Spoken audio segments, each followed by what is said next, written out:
All right, we're going to talk about the sum of cubes. Unlike the sum of squares, the sum of cubes is in fact factorable. So far, the only one thing that you cannot do is the sum of squares. So sum of cubes, let's define this. Sum means to add. Cubes implies I have powers of 3. Sometimes you will see this written as the sum of 2 cubes, which is true. I have this thing cubed and I have this thing cubed. I have 2 things cubed. So sum of cubes, or sum of 2 cubes. When I work this out, understand what goes in here is strictly what I'm working with without the powers of 3. So without the powers of 3, I would just have a square, I would have a plus, and then I would have a triangle. Identify what you're using without the power of 3. Again, you do need the plus or minus sign that you're working with. The pattern for this last part is square together square. Square together square. I usually do a dance in class. So we form a square here with our legs. We would join hands because, we're a close-knit group of people in our class. We would form a square with our legs, and we would go square together square. And then we'd stay here and do it again. Square together square. It's like doing a polka, right? You're just using the box method for dancing. So, just like a polka. Let's go in the opposite direction. We have square together square. We form a square, so we start here. So this is square together square. Seems stupid, but when we dance and you use a partner, it actually makes more sense. But that is the pattern 2 cubes.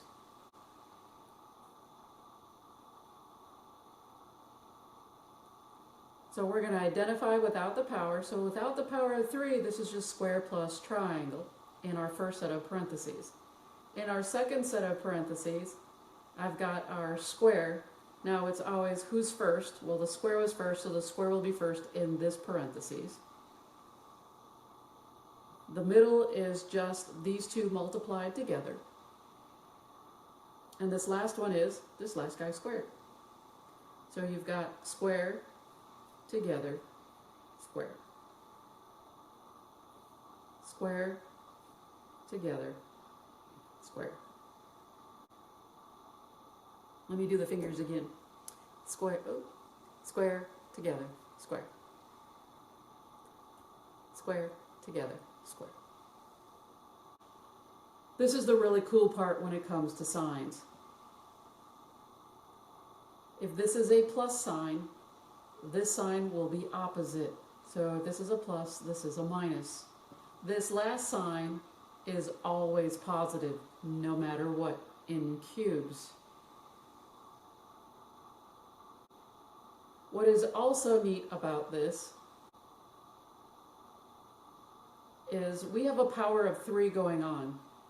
And the power of 3 means in this last set of parentheses that you're forming, the power of 3 references to 3 things that need to be in this last set of parentheses. First term, second term, third term. Power of 3, sum of cubes, 3 things in here. This is your square together square.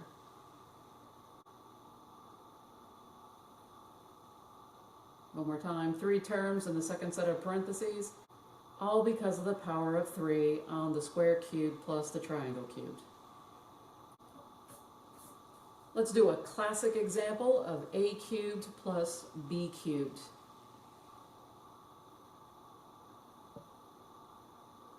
Identify what you're going to be using in your first set of parentheses. In the second set of parentheses, write down 3 blank spots. It'll help you remember that. Power of 3, 3 blank spots.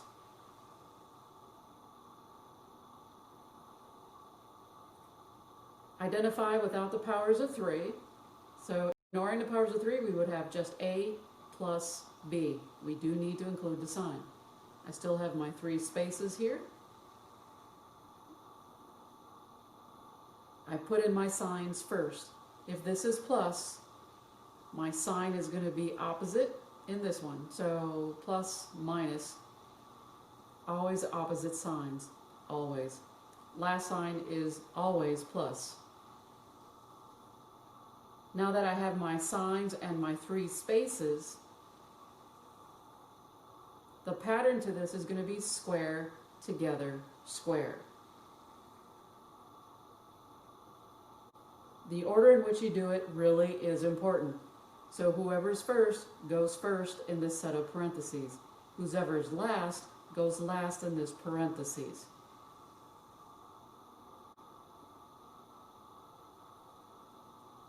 Let's put it together.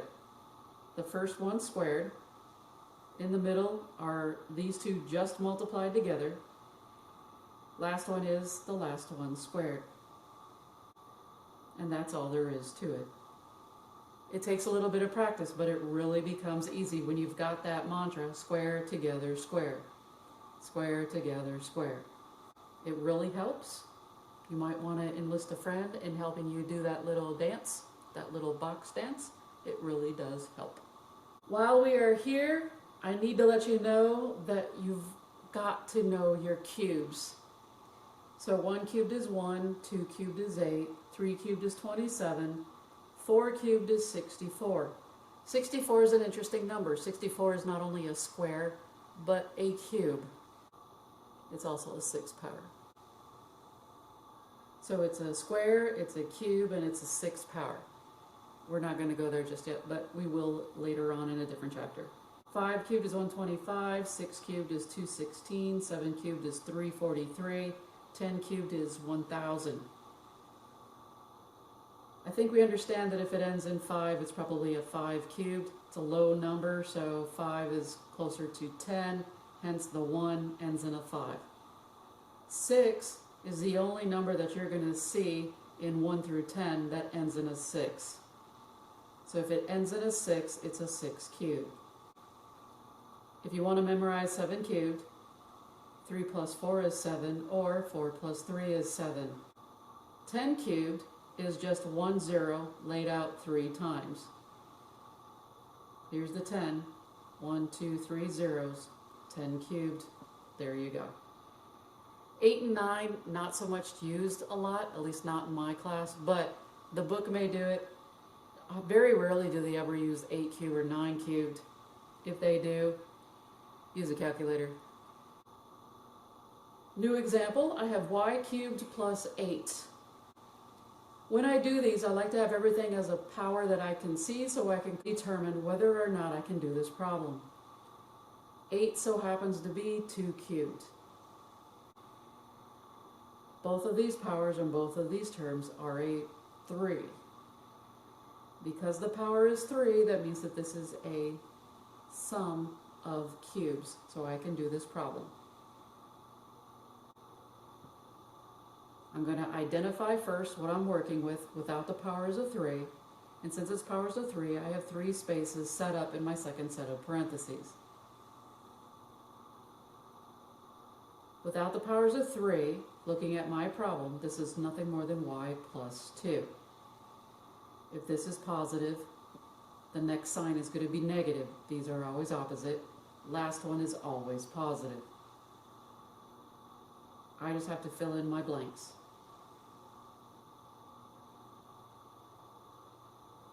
The mantra, again, is square, together, square. Square, together, square. First get squared, multiply them together. Last one squared. So we have y plus 2 times y squared minus, now if you just multiply them like this, most people would go y2, plus last guy squared is 2 squared. Do not leave it as 2 squared. Anytime you got a number to a power, or there's more than one number in here besides 2, you need to multiply those numbers together. So you need to work out any powers on numbers. work out the middle term if possible. We have y plus 2 times y squared minus, it looks more normal to write it 2y plus 4. If you leave it as 2 squared, I will mark you wrong. You always work out your numbers with powers. I know I'm repeating myself a lot, but I see these types of things over and over and over again in our class. I want to make sure that I'm getting the point across. New example, c cubed plus 64u cubed. What gives it away that this is a sum of cubes are the variables. This is a 3, this is a 3. That means 64 is probably made up of something cubed. And it is, it's 4 cubed. Now that everything is in terms of powers of 3, the author's not trying to trick me, I can go ahead and use the pattern. Without the powers of 3, I have c plus 4 times u. Second set of parentheses, power of 3 means 3 spaces. If this is a plus, opposite sign is minus, last sign is plus. I'm going to fill this in. The first one squared, multiply these two together, last one squared. And when we say squared, that means individually the 4 gets squared and the u gets squared. Not just one of these, everything gets squared, numbers and variables. You do need to work this out because I have a 4 squared. If you want to erase it and put 16 there, you can, but I'm on a video. You can just write this as 16. The rest of it is good to go. Whether you write this as CU or UC is totally up to you. Author will probably use the alphabetical notation right there. Order of the variables does not matter so long as you got C and a U. I don't care which one you give me. But do make sure you work out the powers on the numbers. This is my final answer. That's all there is to it. If you want to shorten up the steps, you're more than welcome to do it. You can do it in one shot if you want to. Alright, I have 27m cubed plus 1000d cubed. These powers on the m and the d give this one away. This is letting me know that this is probably a cube, so I got to turn these into cubes if possible. 27 is a cube, so therefore I am assuming 1000 is a cubed as well. By doing this, by putting them in powers of 3, I'm making sure that there is nothing really weird going on. So everybody's a power of 3, there's no GCF, I'm good to go. I can go straight into starting to fill in my blanks here for my cube. Without the powers of 3, we're going to identify. I have 3 times m plus 10 times d. Power of 3, 3 spots in my second set of parentheses. Since I have a plus, opposite sign is minus, last sign is plus. I'm going to square the first, and when I do, everything gets squared. The 3 gets squared and the m gets squared. This is where students go wrong. They do 3m squared and forgetting that this is squared as well as this is squared. Everything in this term gets squared. Minus, and then you're just going to do 3m times 10d. Lastly, after this plus sign, I'm going to square each one of these. So 10 gets squared and the d gets squared. What is interesting is that I have students ask me if they can really multiply these together. And the answer is yeah, because what this is saying is not only is it 3m, understand that that's 3 times m times d times 10, or whatever order you want to write it in. So these are all multiplying together, which means I can put the numbers together and then put the variables in the back. So this is not strictly 3m times 10d, meaning that they are completely different animals. When you multiply, you can multiply anything together and you can rearrange so that you put the numbers together and the variables together. I'm not adding, I am multiplying, and I can switch the order when I'm multiplying. That's called the commutative property.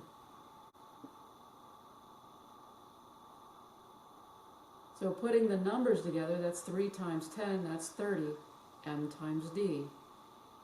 Whether you do MD or DM, again, the author will put it in alphabetical. MD is fine. It seems to roll off the tongue. 3 squared is 9. Please work that out. We worked out the middle by multiplying these two together. If you leave it as 3m times 10d, I will mark you wrong for not simplifying the middle term. 10 squared, work it out, d squared. That's it. That's all there is to it. Again, order of this does not matter. Next we have 8h cubed, t cubed, plus 125 r cubed. The variables have a power of 3, so I'm guessing the 8 and the 125 are cubes as well. Double check. Yep, everybody's a power of 3. This is a sum of cubes.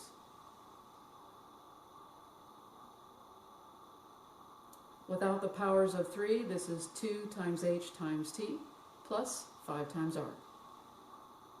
Second set of parentheses has 3 spots for the power of 3. If this is a plus, the middle sign is minus, last sign is plus. So plus, minus, plus, opposite signs, last one always positive. And then we're going to do our mantra of square together square.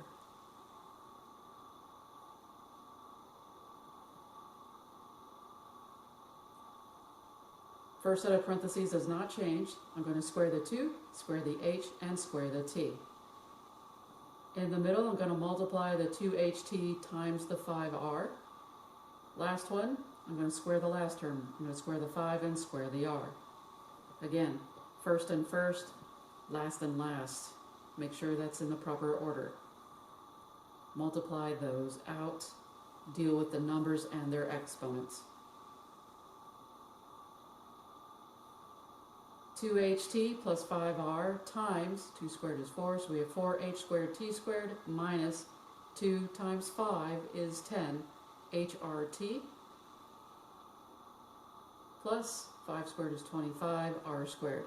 Whatever order you want to put these in does not matter.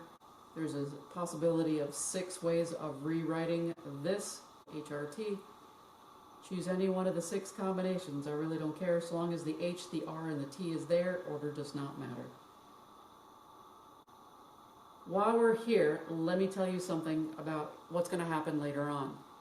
Notice that I am not doing anything with this last set of 3 in here. These 3 terms cannot be reduced any further. When you form a sum of cubes or the difference of cubes, which we will do next, there is nothing you can do with this last set of parentheses. This last set of parentheses is prime. This cannot be factored by any methods that you know of yet. This is our final answer.